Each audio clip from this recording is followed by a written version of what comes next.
أعوذ بالله من الشيطان الرجيم. بسم الله الرحمن الرحيم. الحمد لله الذي لا مضاد له في ملكه ولا منازع له في أمره. الحمد لله الذي لا شريك له في خلقه ولا شبيه له في عظمته. الحمد لله الفاشي في الخلق أمره وحمده، الظاهر بالكرم مجده، الباسط بالجود يده، الذي لا تنقص خزائنه ولا يزيده كثرة العطاء إلا جودا وكرما. إنه هو العزيز الوهاب. اللهم إني أسألك قليلا من كثير مع حاجة بي إليه عظيمة، وغناك عنه قديم، وهو عندي كثير، وهو عليك سهل يسير. ثم الصلاة والسلام على أشرف الأنبياء والمرسلين محمد وعلى آله الطيبين الطاهرين وأصحابه الغر الميامين، وبعد. يقول الحق سبحانه وتعالى في محكم كتابه المجيد: أعوذ بالله من الشيطان الرجيم. فلما بلغ معه السعي قال يا بني إني أرى في المنام أني أذبحك فانظر ماذا ترى. قال يا أبت افعل ما تؤمر ستجدني إن شاء الله من الصابرين. صدق الله العلي العظيم. Assalamu alaikum wa rahmatullahi wa barakatuh. Leo tumo katika mfululizo wa darasa zetu za sayansi ya malezi kwa mtazamo wa Qur'ani, na leo tumo katika darasa ya 24 katika mfululizo wetu. Katika darasa yetu ya jana tulijifunza moja katika mbinu na misingi ya malezi ambayo ilikuwa ni nasaha na mawaidha. Kabla ya hapo tuliona kwamba upendo na mapenzi katika malezi ni moja katika mbinu muhimu sana. Jana tumeona nasaha na mawaidha. Leo tutaona insha Allah mbinu nyingine, nayo ni kuhusu uhuru. Uhuru ni dhana muhimu sana katika malezi, na sisi tunafahamu maana ya uhuru. Tukizungumza uhuru unaeleweka, na hatuwezi kudai kwamba tutazungumza uhuru kwa mapana yake na marefu yake, kwa sababu ni mazungumzo yanahitajia muda mrefu zaidi. Lakini leo nukta ya tatu ni uhuru kama moja ya mbinu za kimalezi. Uhuru kama moja ya mbinu za kimalezi. Tuna haja sana ya kujifunza uhuru katika zama tunazoishi sisi kama moja ya mbinu muhimu katika kumuandaa mtoto kumfikisha pale ambapo Uislamu unakusudia afikishwe. Dhana ya uhuru ni pana sana, yote hayatuhusu, lakini sote tunakubaliana kwamba Uislamu na Mtume sallallahu alaihi wa alihi wasallam wamekuja kukomboa wanyonge. Katika lugha ya Qur'an wanaitwa mustadhafun, wa nuridu an namunna ala alladhina ustud'ifu fil ardh, wanyonge. Kwa hiyo wameitwa kuwa wanyonge kwa lugha ya Qur'an.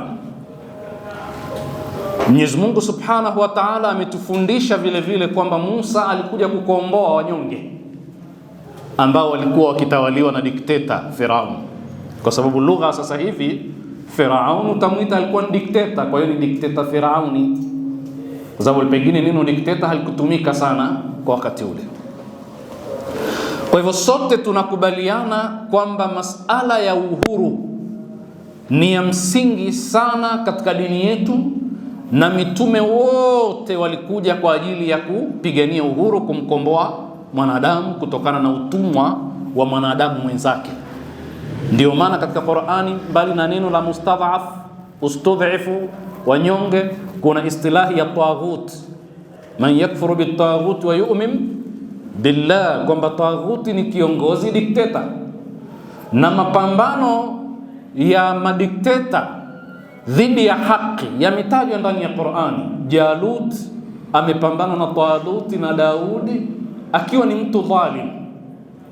Kwa hiyo hatuna shaka katika hilo, na Qur'ani yenyewe ikatuambia alladhina yattabi'una ar-rasula an-nabiyya al-ummiyya alladhi yajidunahu maktuban 'indahum fi at-taurati wal-injili ya'muruhum bil ma'ruf wa yanhahum 'anil munkar wa yuhillu lahum at-tayyibat wa yuharrimu 'alayhim al-khaba'ith, kisha wa yadh'u 'anhum israhum wal aghlal allati kanat 'alayhim. Huyu mtume amesifiwa kwamba ni an-nabiyul ummi, nabii asiyejua kusoma na kuandika, au anayetoka Ummul Qura, au ambaye alifiliwa na baba, alizaliwa akiwa na mama peke yake, nisbatan ila al-ummi, ambaye wanamkuta ameandikwa nabii huyu katika Taurati na Injili. Kazi yake kubwa ni nini?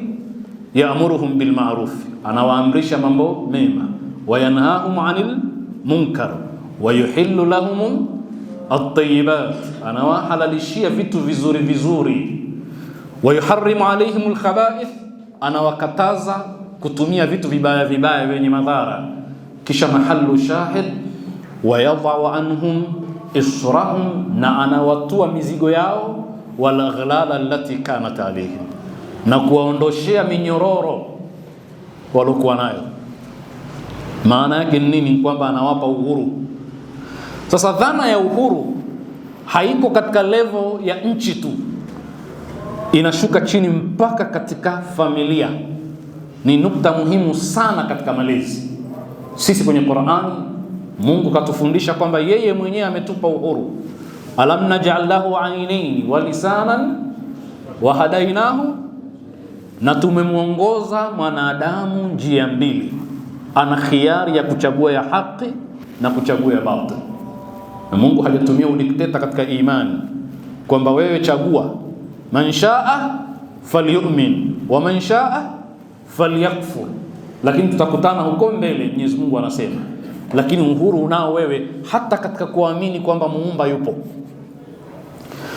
Sasa nukta ya muhimu ni kwamba dunia tunayoishi sisi sasa hivi, tatizo kubwa ni kwamba ile maana ya uhuru ambayo hatutaki kuieleza hapa, tutaki kuchukua muda mrefu, tunataka kwenda moja kwa moja katika malezi.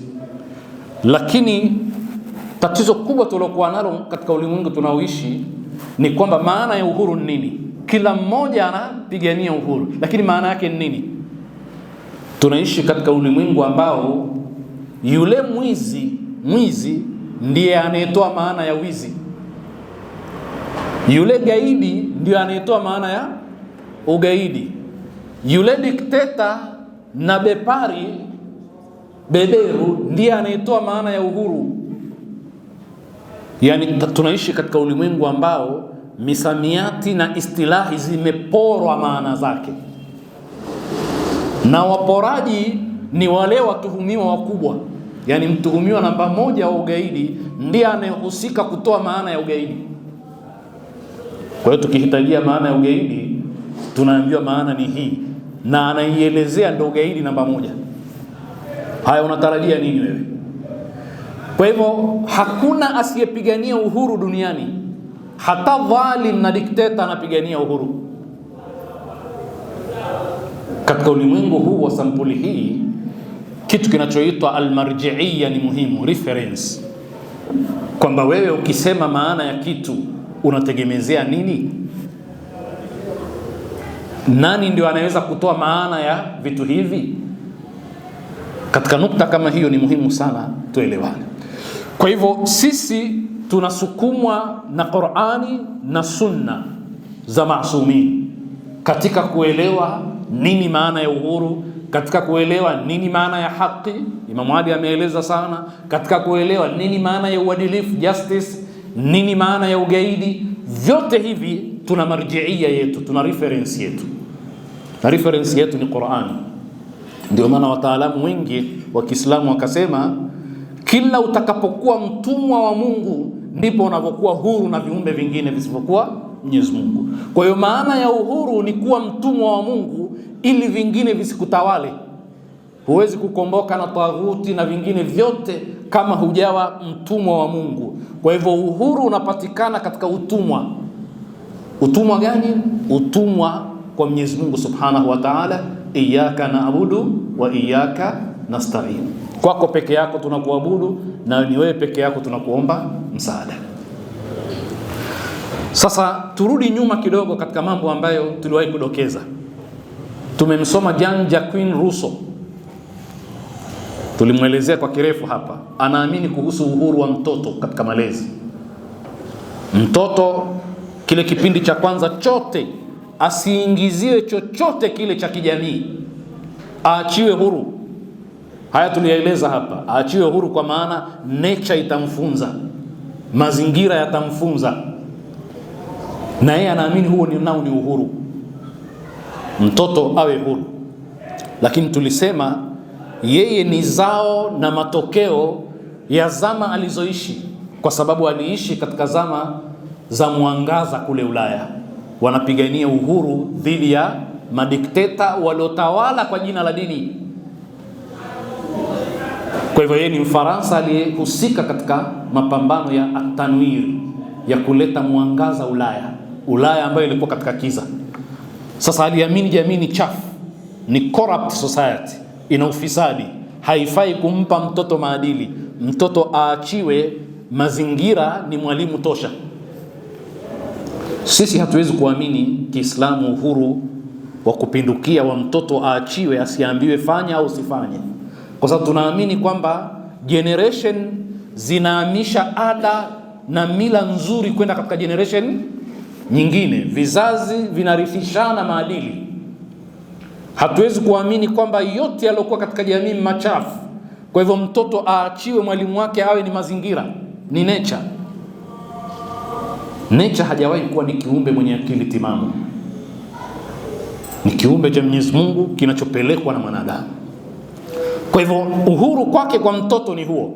Lakini kitu tunachojifunza hapa ni kwamba Jean-Jacques Rousseau aliutoa uhuru kuanzia kule juu kwenye dola na utawala, akaushusha mpaka kwenye familia, kama ambavyo tunapigania kumuondosha dikteta na viongozi wa kanisa ambao walitumia dini vibaya, na hatutaki utawala wao. Vile vile kuna utawala ndani ya familia ambao unamdhulumu mtoto, unamrithisha yale yote ya dola.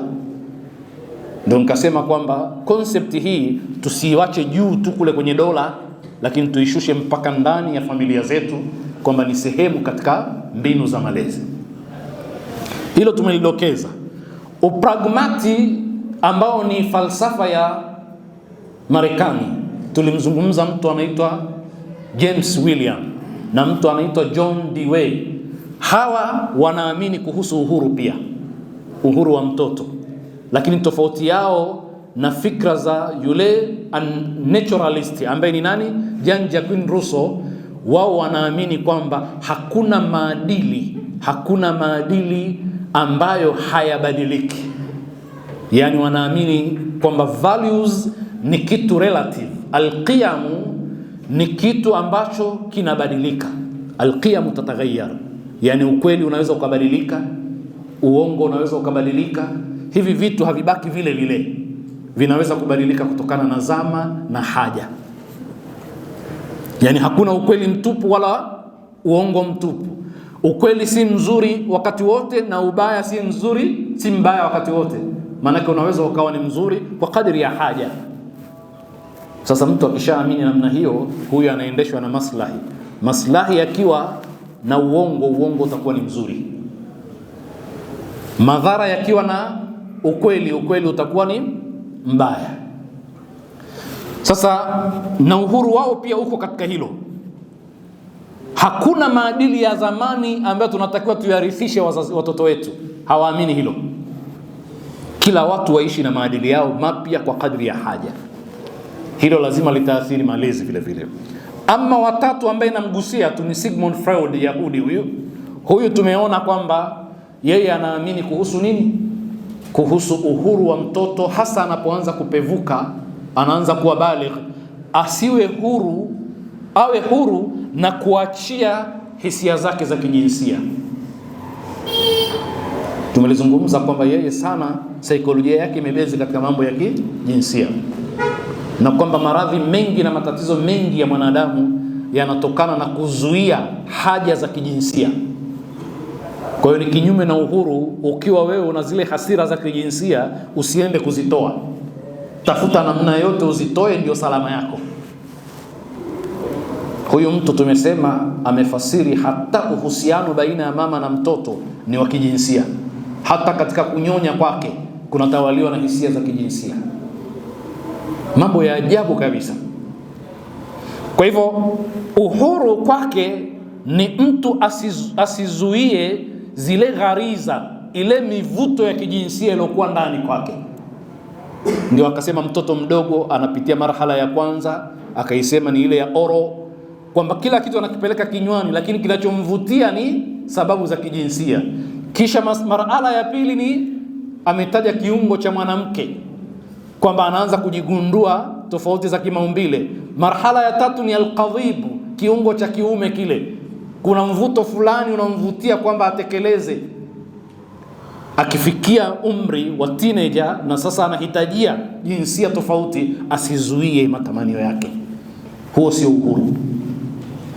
Sasa dunia imetupeleka mahala kutuambia kwamba uhuru kamili kwa dhana ya Kiulaya katika karne zile za kiza ilikuwa ni kujikomboa dhidi ya nini? Ya dini, kwa sababu dini ndio zinazoamrisha utumwa, na kwamba dini ni utumwa, na hilo taban lilitokana na matumizi mabaya ya dini. Nimependa sana kutoa huu utangulizi kabla hatujaingia katika kiini cha mazungumzo yetu. Sasa mpaka hapo tuendelee. Tukizungumza kuhusu uhuru katika malezi, tunazungumzia kwa kipindi hiki ndani ya familia, hatujatoka nje. Lakini nje ya familia, hata mwalimu anapokuwa darasani, yule mwalimu ambaye anataka awalishe tu watoto, hawapi fursa ya watoto kusema, yani hawapi uhuru wa mwanafunzi kusema. Akiingia darasani, mzungumzaji namba moja, yani A to Z, mzungumzaji ni nani? Ni mwalimu tu. Hili halimjengi mtoto, sio? Yani mwalimu mzuri ni yule akiingia darasani hasemi peke yake, anataka na mwanafunzi wazungumze. Tena katika ualimu wanasema kwamba hata kama mada ni mpya, ile mada unayointroduce ni mpya, waulize wanafunzi wanajua nini kuhusu hilo, kwa sababu hakuna mtu ambaye ni seti tupu, haina memba. Inaweza ikawa umeingia unafundisha mada ya jiografia, lakini haujawahi kuifundisha. Ukiwauliza wanafunzi mnajua nini kuhusu jambo hilo, kuna watakaosema, kuna watakaokaribia ukweli, alafu wewe anzia pale. Kwa hivyo wanasema kwamba elimu ni kuanza kumfundisha katika noun to unknown, kuanzia katika anachokijua kuelekea katika asichokijua. Yani wewe ukiingia darasani usiamini kwamba hawajui kila kitu. Unawahoji ili uanze kuwafundisha kuanzia wanachokijua kuwapeleka katika ambacho hawakijui, from noun to unknown. Na ukiwasikiliza, ukiwapa uhuru wa kusema, utajua level yao. Ukishajua level yao, utajua pa kuanzia ni wapi. Kwa hivyo hiyo ni nukta muhimu. Qur'ani tukisoma katika kisa cha Nabii Ismail na baba yake Ibrahim, Mwenyezi Mungu Subhanahu wa Ta'ala katika surati Safat aya 102 anasema hivi: falamma balagha ma'ahu sa'ya, basi alipofikia umri wa kuweza kutembea naye. Na wengine wanasema la, alipofika katika eneo lile la sa'i baina Safa na Marwa. Sa'i ni kule kwenda, si ndio? Ule mwendo. alipofikia umri anaweza kutembea na baba yake, wanaweza kwenda huku na kule. Qala ya bunayya, Ibrahimu alimwambia mwanae Ismaili, ewe mwanangu mpendwa, inni ara fil manami anni adhbahuk, mimi nimeona usingizini kuwa ninakuchinja. Nimeona usingizini ndoto kwamba ninakuchinja. Fandhur madha tara, tizama na wewe unaonaje hilo. Hili neno fandhur ndio linalozalisha neno nadharia, tumeshalifafanua huku nyuma Na nadharia ni mtazamo, kwa lugha nyingine mtazamo wako na wewe nini? Unalionaje hili? Unalichukuliaje? Unafikiria nini kuhusu ndoto yangu hii? Tuko pamoja bwana? Swali, ilikuwa haitoshi Ibrahim kutekeleza amri ya Mungu bila kumhoji mwanae? Kwa anaweza, sio? Lakini na mtoto naye alisemaje? Qala, akasema Ismail, ya abati, baba yangu mpendwa, if'al ma tu'mar, fanya unaloamrishwa. Manake yule ni nabii naye mtoto mdogo amejua kwamba ndoto hii sio mujarradi wa ndoto tu, ni amri ya Mungu kwamba atekeleze hilo. Mtoto naye anamwambia baba, mtazamo wangu ewe baba yangu mpendwa, if'al ma tu'mar, fanya unaloamrishwa bwana, satajiduni insha Allahu minas sabirin, utaniona mimi insha Allah wakati unatekeleza hilo ni miongoni mwa wenye kusubiri. Nitasubiri, nitakuwa na subra. Haya mambo kusimulia ni mepesi, sio? Lakini kutasawuru sio jepesi, kwa sababu baba kaona, kamsimulia mwanae kwamba nimeona na kuchinja bwana. Mtoto kaelewa kama alivyoelewa baba kwamba hii ni amri ya Mungu kwamba nchinjwe. Alafu mtoto baba kwa mapenzi makubwa anamuuliza mwanae, unaonaje? Unadhani kwamba Ismaili angesema hapana bwana? Mwenyewe baba mtu anamjua mwanae kwamba ni mwema kiasi gani na anaelewa kiasi gani. Lakini suala la msingi ni pale alipomtaka rai yake kabla hajatekeleza, sio? Ndio la kupigia mstari. Maanake ametaka na yeye aseme, amempa uhuru wa maamuzi wa hilo jambo kwamba na yeye ana mtazamo gani. Kisa mnakifahamu nyote kwamba ilipokuwa kwamba sasa anataka kutekeleza, Mwenyezi Mungu akajua huyu kishafaulu na kamweka mwanae kweli amchinje. Mungu akambadilishia, sio? Wa idh bitala Ibrahima rabbuhu bikalimatin faatammahun. Kwa hivyo alitiwa mitihani mingi akaitimiza. Mungu akamwambia, inni ja'iluka linnasi imama, mimi nitakufanya wewe kiongozi wa watu. Ushavuka wewe hatua za kufaa kuwa kiongozi. Hiyo ni darsa ya kwanza. Al-Imamu Amirul Mu'minin alayhi salamu anasema katika wasia wa kumuhusia mwanae Al-Imamu Al-Hasan alayhi salam, anamwambia hivi, wala takun abda ghairik wa qad ja'alaka Allahu hurra. Ewe Hasan mwanangu, usiwe mtumwa wa mwingine ili hali Mwenyezi Mungu kakuumba kakujalia wewe huru. Kwa hivyo hatuna shaka kwamba Uislamu unamtaka mtu awe huru, unamtaka mtoto awe huru, na huu ni wasia wa baba kwa mtoto kwamba uwe huru mwanangu. Sasa sisi leo hii katika familia zetu, kama ambavyo katika nchi kuna watu wanaandamana kutafuta uhuru, kuna familia wale wana familia wanahitajia kuandamana ili sauti zao zisikike. Yule baba mtu yule askari kwenye familia ili awape uhuru, wanahitajia kuandamana. Wakati mwingine la sio baba tu, wakati mwingine babu hamwachi mwanae uhuru, yeye na mkewe na wajukuu. Yani kuna familia babu ndio anasema, hata likisemwa jambo baba mtu anasema mpaka nimuulize mzee. Yeye ana maoni yake, lakini anajua maoni yake lazima yakae likizo mpaka baba yake atakapokufa. Maana yeye hawezi kutekeleza ya kwake, lazima asikilize ya mzee. Mzee akisema sami'na wa ata'na, anafanya, hata kama anajua mawazo na maoni ya mzee si sahihi, lakini ile taa inamfundisha kwamba yeye ayapokee, atekeleze. mpaka zamu yake ifike na yeye awe ndio kiongozi wa juu. Na ujue alilelewa hivyo ni dikteta ajaye, kwa sababu zamu yake ikifika na yeye atafanya vile alivyofanya nani? Baba yake. Kwamba mjukuu anataka kuoa, baba pia hana la kusema. Ikiwa ni adabu za wewe kwamba mwanao anataka kuoa au kuolewa, unakwenda kwa baba yako kwa heshima na adabu, ni jambo zuri. Lakini iwe yeye hilo na mengine atakaofuata na wewe huna kauli, si katika malezi ya Kiislamu. Sasa haya mambo lazima tuyatizame. Dhana ya kwamba yule bwana mtoto wa geti kali, mtoto wa geti kali ni yupi kwa lugha ya vijana? Ni yule ambaye kutoka hatoki wala haruhusiwi kutoka kamwe. Yeye dunia yake ni ile geti na ukuta.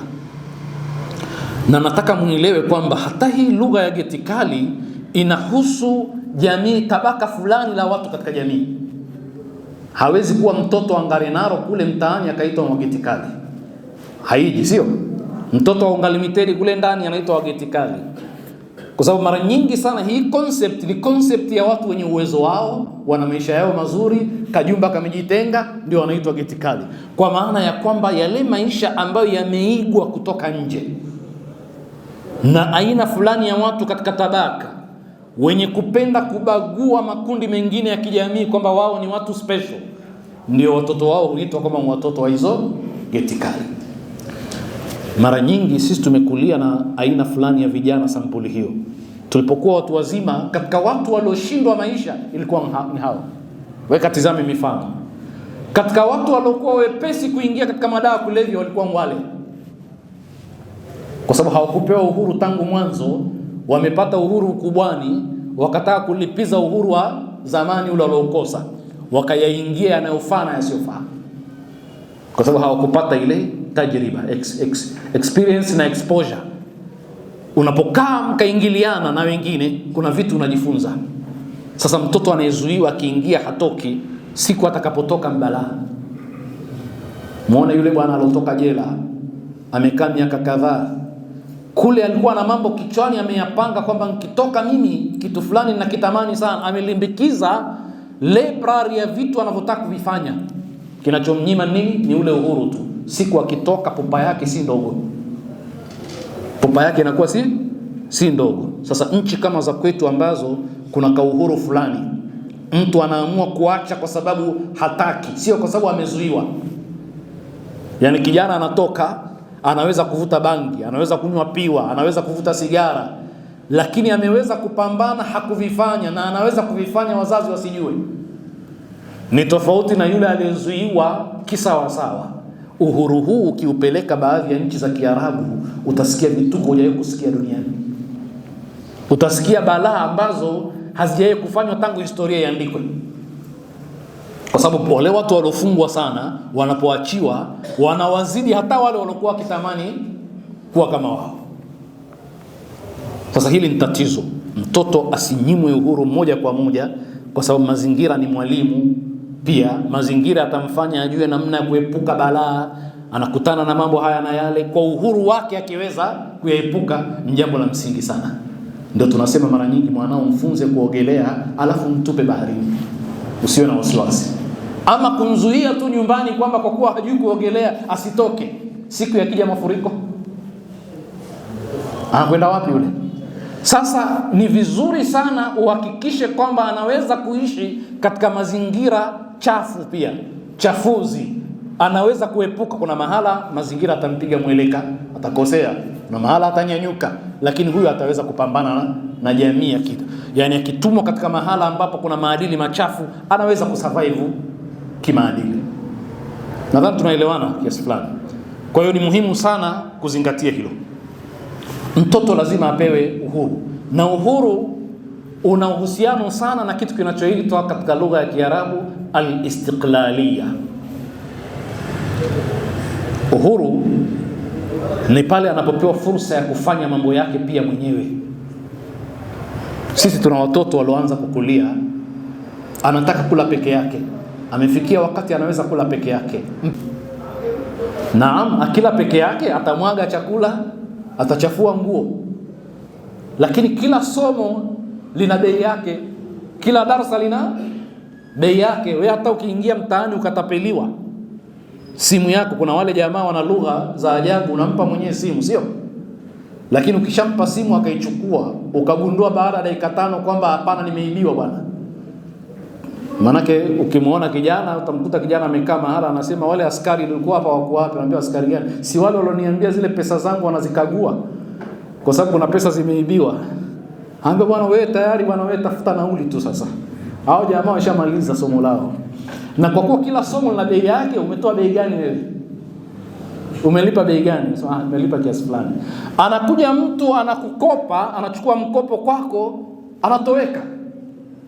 Mara nyingine kama mnaswali naye na jamaa haji msikitini. Sasa kama unaelewa, kamwambie bwana, yamekwisha bwana, njoo msikitini bwana, nisije nikapata dhambi za kukuzulia kuja msikitini. Kwa sababu wewe ulipompa mkopo akaondoka nao, wewe ukisharudi nyuma umenunua tabia yake kwa bei hiyo. Yaani lile somo gharama yake ni hiyo, hakuna somo la bure. Sasa tatizo lako ni kwamba usiposoma somo la pili na la 3 na la 4. Sasa haya ni masomo ya kijamii ambayo mtu anayapata, sio? Huyu mtoto akila peke yake atajichafua, atachukua muda mrefu, atamwaga chakula.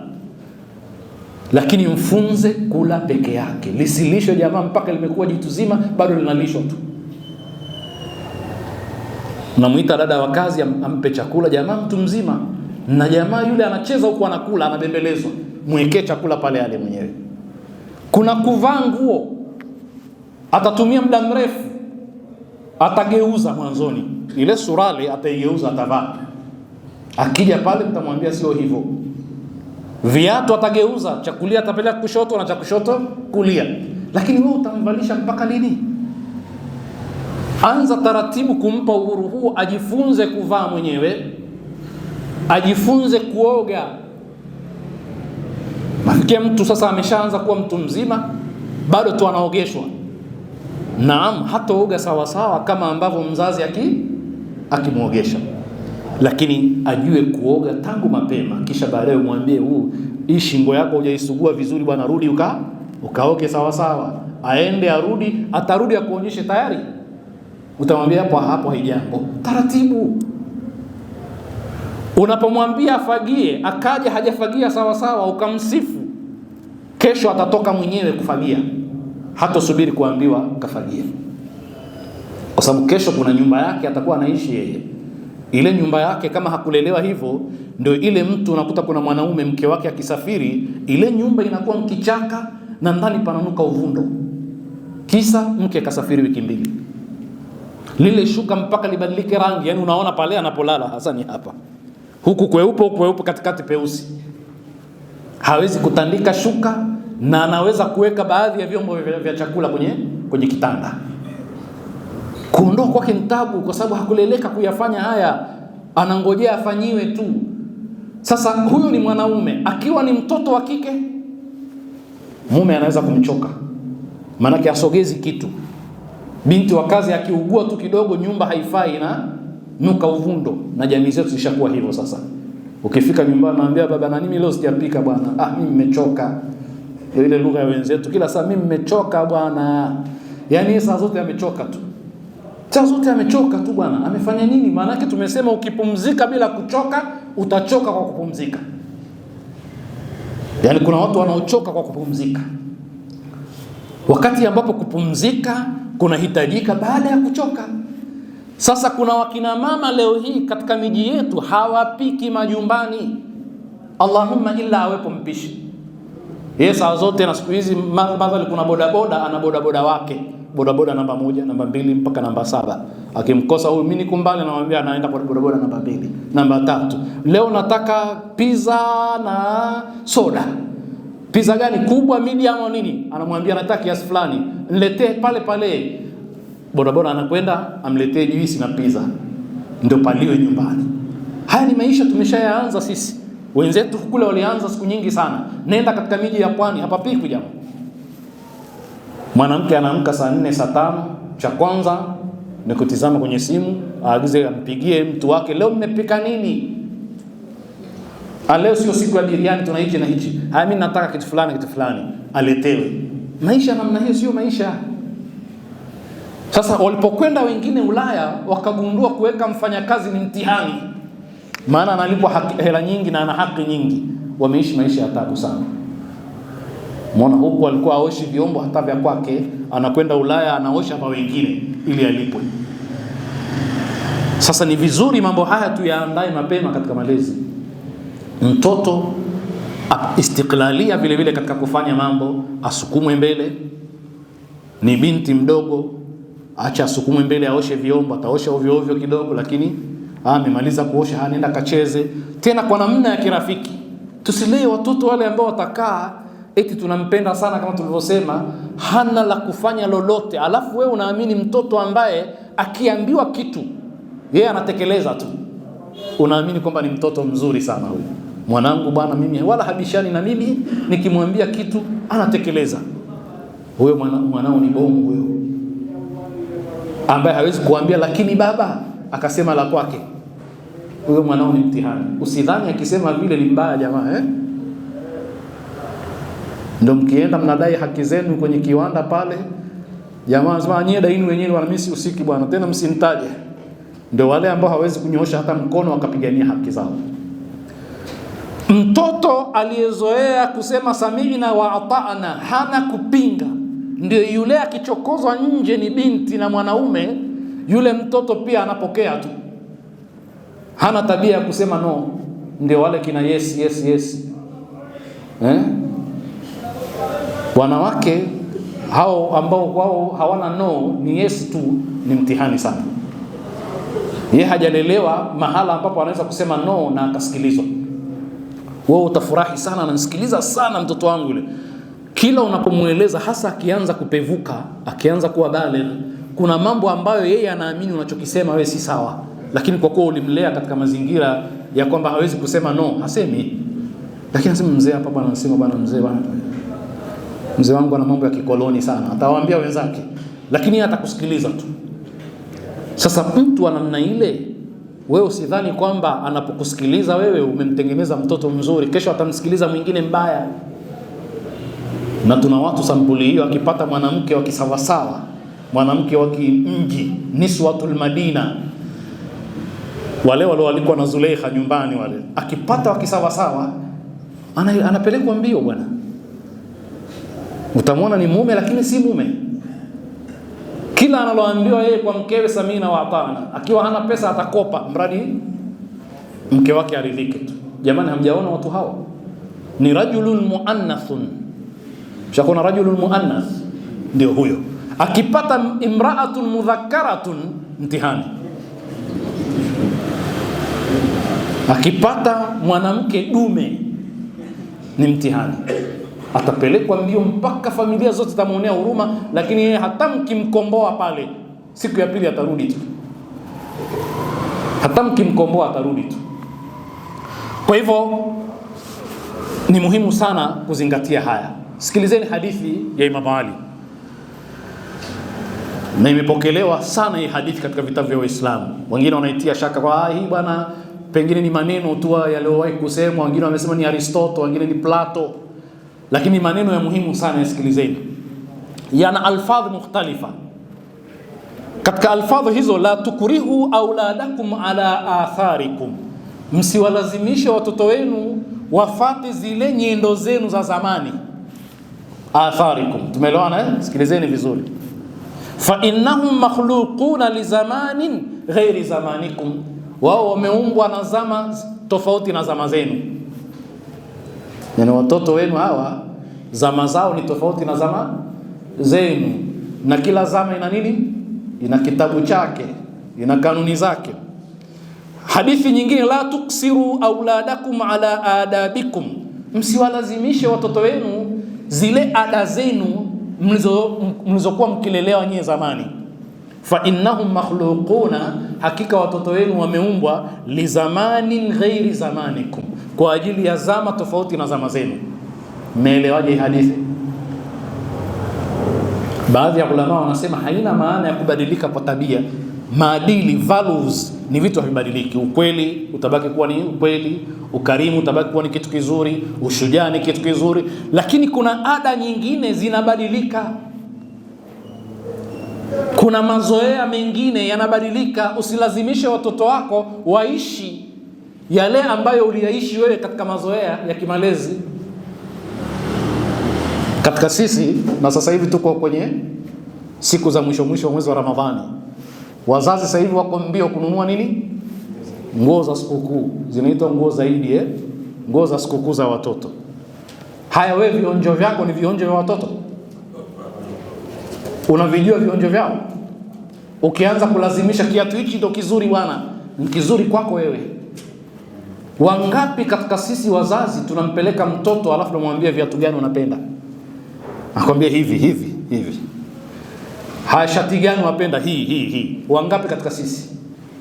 Au kila unachokiona wewe ndio kizuri ndicho unachotaka avae mwanao. Na kwa kuwa yeye hajapewa uhuru wa kusema kimya, shati hajalipenda, lakini inabidi alikubali kwa sababu ndilo baba aloleta, na anajua akisema sio uzuri ataambiwa nini. Haumjengi mtoto katika sura hiyo. Msikilize anapenda nguo gani, sio? Ndio zama zao hizi bwana. Sisi tumekulia katika zama zile za miaka ya 70, si wale wa umri wetu na zaidi ya umri wetu wanajua. Haya, zile nguo sasa hivi nani anazitaka? Zile nguo za kishati kidogo kinabana hapa. Alafu hiyo suruali yenyewe mifuko imeangalia fi samai. Imeangalia mbinguni huko, haiko pembeni, sio iko kwa juu hivi. Alafu suruali kule chini linaitwa fagia barabara, maana yake huku imebana, chini imeachia. Nyie kama mtaziona mtaona kwenye sinema tu, lakini hamzijui, sio? Alafu tunakwenda kutazama picha za kina James Brown, si kina nani, si Jim Kelly, wamevaa hivyo. Na ndio tunawaiga kina Jim Kelly. Nywele afro wanasema, unazichana mpaka zijae kama kifurushi. Alafu unatembea. Ndio mtu alopendeza wa zamani huyo, sio? Kapendeza sana huyo, na mabanati wanampenda. Mashaallah, kapendeza. Na viatu vyenyewe yuko gorofani.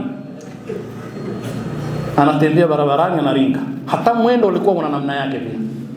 Sasa zilikuwa zama zao jamaa, Na ilikuwa ndo namna kusahihi, ukipita mkituko hapa kila mmoja atakuona, huyu jamaa msanii nini? Maana yake lazima uwe msanii ndio uvae vile. Lakini ukiwa wa kawaida huwezi kuvaa vile. Ndio maana ashabul kahfi wale waliolala miaka 3 na siku walipotoka, watu wanawashangana, wao wanawashangaa. Miaka 300 na jamii nyingine jamaa wana pesa za zamani. Fab'athu ahadakum waraqikum hadhihi ila almadinati falyanzur ayyuha azka ta'ami. Aondoke na hizi pesa akatafute chakula kizuri. Wakiingia katika mji watu wanawashangaa walivyovaa, na wao wanashangaa watu. Sasa mtoto wa sasa hivi kuna viatu ambavyo mimi na wewe sivijui.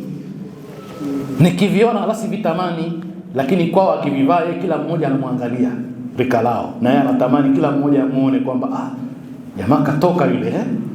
Sasa mimi nikiamua kila kitu namnunulia yeye tu, si yeye hana uhuru, nitamletea viatu ambavyo akivaa mbele ya wenzake haoni kama ametoka. Ukishindwa basi mtume na kaka yake tu, hawa wanakaribiana vionjo hawa, akamnunulia zile nguo. Tuko pamoja bwana? Usijisifu mimi na vionjo na testi sana bwana, hapana. Ushapitwa na zama wewe, sio? Kwa hivyo maana hadithi ya Imam Ali ni hiyo. Mtawajeruhi hawa watoto, wapeni uhuru katika vile vivazi vyao, wanapenda nini. Sisi leo hii katika vyakula, hata majumbani, unajua mara nyingi sana anayeamua tunakula nini ni nani nyumbani? Pengine mama tu. Kama na mama ana mapenzi na baba, atakuwa anamuuliza baba, nani leo tupike nini? Yani yule mama kama ana mapenzi sana na mumewe, atakuwa anamuuliza leo nini sasa? Unaondoka lakini leo tunapika nini? Au akapika tu kile anachojua mume wake anapenda. Pia sio vibaya, sio? Mume wangu leo nimemwandalia kitu fulani anapenda. Haya, na hawa kina watoto hawana vionjo, hawana testi. Lini mmeamua kupika? Kwa sababu mtoto mmoja amesema leo chipsi. Maana yake chipsi katika sisi, kukaa mwaka hujala chipsi wala hauhisi. Mwaka mzima hujala chipsi, unakula yani by chance, sio by choice. Imetokea dharura tu kwamba tumealikwa na leo na chipsi zipo. Niko safarini, lazima nile kitu hafifu cha haraka, sio? Ama kukusudia chipsi kabisa, mzee mtu mzima miaka 60 unazifuata chipsi mara chache sana. Tukuwekee mzee chipsi gani? Anasema leo niwekee na mayai. Sio aghalabu, sio ni nadra, sio vyakula vyao, si zamu yao. Pale mimi kwangu kwa hakika nikinunua kuku wa kienyeji hawapendi. Bwana harufu gani bwana, hatupendi sisi. Mayai ya kienyeji hawapendi. Yaani yale mayai ya kienyeji ambayo ndo yana afya sana hawapendi. Kuku wa kienyeji nakwambia mgumu. Hata mfupa huwezi kutafuna bwana. Yaani ndio zama zao hizo. Sasa siku zingine wasikilize, kaeni hata mseme leo tunakula nini, aambiwe mtoto aseme. Akisema chips vumilieni na nyie, kama mtaongeza na cha ziada nini. Namna hii ni malezi mazuri jamaa. Tuko pamoja bwana? Asikilizwe na mtoto, tule nini leo hii, ili aseme na yeye. Haiwezekani kila siku, kwa wiki hata mara moja haiwezekani. Akasema na yeye, na mnajua atakapovisema, sio tunajua atasema nini. Chipsi, pizza, baga, si ndio vyakula vya kisasa jamani? Alafu na mabinti wa kisasa hivi ndo wako hivyo, subhanallah. Alafu wewe ndo mzee mtu mzima miaka 50 na umekwenda kuoa binti wa miaka 19. Alafu unajielewa kumuelewi. Ni mtihani Yaani hutaki yale pizza wala chipsi wala baga. Panakalika hapa. Yeye kila siku kwenye status anaona wenzake wanakula pizza na nini. Na anajua kona zote mpya za pizza mjini. Anazijua. Wewe humnunulia hata siku moja. Ataona ameolewa na kikonge kimepitwa na wakati, mtihani. Kesho akipata tu chipsi anaweza kuchukuliwa na mtu. Kwa hiyo ni vizuri ukubali kwamba nimeoa mtu sio katika zama zangu bwana, na mimi nishuke chini kidogo tuweze kukaa sawa sawa, kwa sababu na yeye anavumilia. Kuna vingine amepanda juu kule uzeeni akakufuata, na wewe shuka kule chini kule ujanani umfuate, mkutane katikati, sio maisha yaweze kwenda pamoja. Kwa hiyo ni muhimu sana kumsikiliza mtoto, inamjenga awe na confidence. Lakini mtoto akikosea jambo, mpe fursa ya kutoa reason kwa nini amefanya vile, hata kama atasema uongo. Lakini wewe usifocus katika uongo wake, focus katika kumpa fursa kujieleza. Tuko pamoja bwana, umefanya jambo fulani bwana, kwa nini? Yani mpe fursa ya kujieleza hata kama atasema uongo, lakini hilo ni muhimu sana. Unaweza ukagundua kwamba wewe ndio una mtazamo tofauti, yeye ana mtazamo sahihi katika jambo. Hakuna kitu kibaya kama kumwadhibu mwanao alafu ukagundua kwamba ulimuonea. Kama una utu utajisikia vibaya. Kwa hiyo mpe fursa aseme. Lakini vile vile ukimkatalia jambo, anataka jambo, mpe reason pia. Kwa nini umekataa jambo hilo? Anaweza kutaka vitu ambavyo wewe unaona si sawa sawa. Unaweza kumtuma kwa kinyozi akaja na namna alivyonyoa, wewe huridhiki, sio? Mwache anyoe design zake ambazo hazileti taswira mbaya.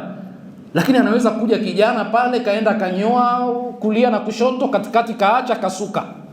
Wewe huwezi kukubaliana naye, sio? Kwa sababu kavunja maadili ya dini. Mpe reasoning. Mpe sababu kwamba mimi hili silitaki kwa sababu hii na hii na hii na hii. Sisi ni Waislamu na huku kujifananisha na watu kadha na kadha, sio kisa kaona mchezaji mpira mmoja ambaye anafanya hivyo, msanii fulani anafanya hivyo. Kwa hiyo ukimkatalia jambo, usikatae tu kwa sababu mbaba. Kataa alafu mpe nini? Sababu. Naam. Lakini vile vile katika zama zilizopita ni zile tulizozitaja hapa, zama za watu kuchaguliwa mke, kuchaguliwa mume. Hivi mnadhani sasa hivi watoto sasa hivi wanakubaliana hilo? Ni mtihani, athari zake bado zipo, sio Usema sisi zamani bana, baba yako akisema huyu ndo mkeo imeshatoka hiyo, haujadili. Lakini hizi zama nyingine bwana. Tunaishi katika zama mwanamke amegawanywa mafungu mengi kweli, yote yanaambiwa anapiganiwa haki zake.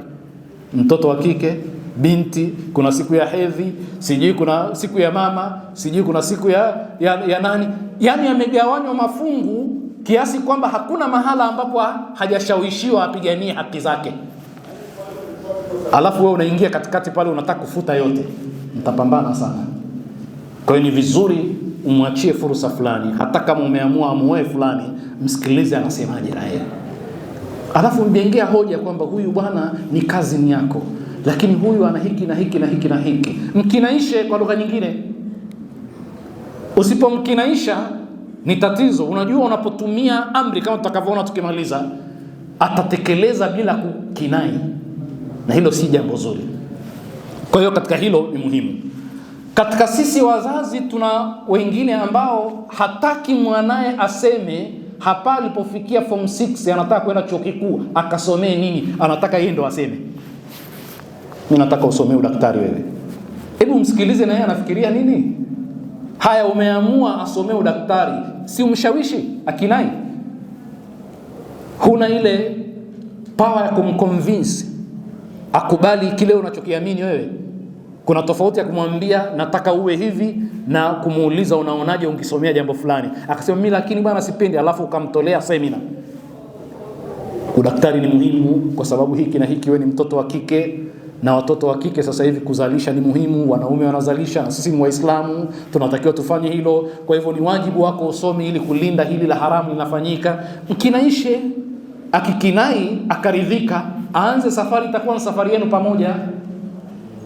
Bwana mmoja katika ulama mnamfahamu, sitaki kumtaja jina, baba yake alimtaka hivyo lazima asome udaktari. Zima asome udaktari. Alafu na yeye anapenda kusomea dini. Akasoma udaktari akamaliza, akamletea baba yake certificate, shahada, akamwambia shahada yako nishamaliza, niachie na mimi nikasome ya kwangu. Yani yale ya kwako nishamaliza, shahada hii hapa. Haya, nipe fursa na mimi nikasome ya kwangu. Sasa wewe kama ulipitwa na udaktari unataka ulipizie kwa mwanao. Mimi nilitaka kuwa daktari bwana, sasa lazima wewe ndio uwe daktari. Ilikuwa wewe bwana, na zamu yako ishapita, sio?